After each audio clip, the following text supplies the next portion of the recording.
Good morning from Prayer on the Porch. We just got done praying for you and all of your needs that you put on there. And if you did not put a prayer request on Facebook, please do so now, and we will pray for you throughout the week.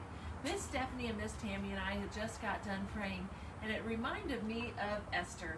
And we've been teaching about Esther at Kids Church, and Esther was in a spot where it seemed impossible. And it was a scary situation, and she didn't know what to do. But she did know the power of prayer. Mm-hmm. And she asked all of her friends and family to fast and pray for 3 days.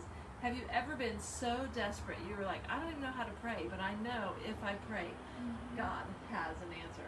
So there's a lot of chaos and a lot of confusion and a lot of stuff going on in the world right now. But we know that Jesus is King of Kings and Lord of Lords, and we know that He is in control. So we encourage you not only to ask for prayer, but to pray with us as well.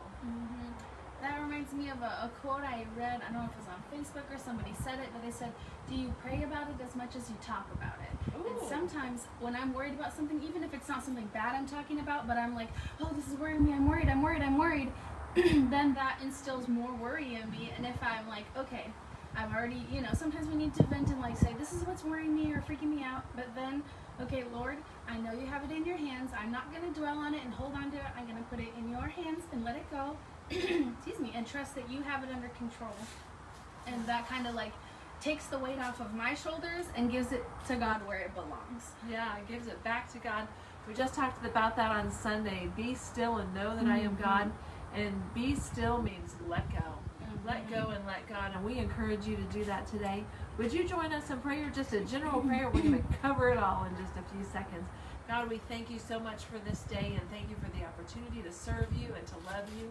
And we thank you for hearing our cries and hearing our prayers.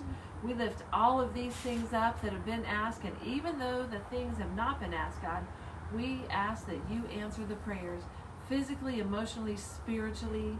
And God, I just pray today that we will feel your presence, and the people that are hearing this will feel your presence, feel your answer, and feel your peace. Amen. We love you and Prayer on the Porch. We love to pray for you. Make sure you write your prayer request and praise reports. We like to hear what God has done too. We'll see you next week.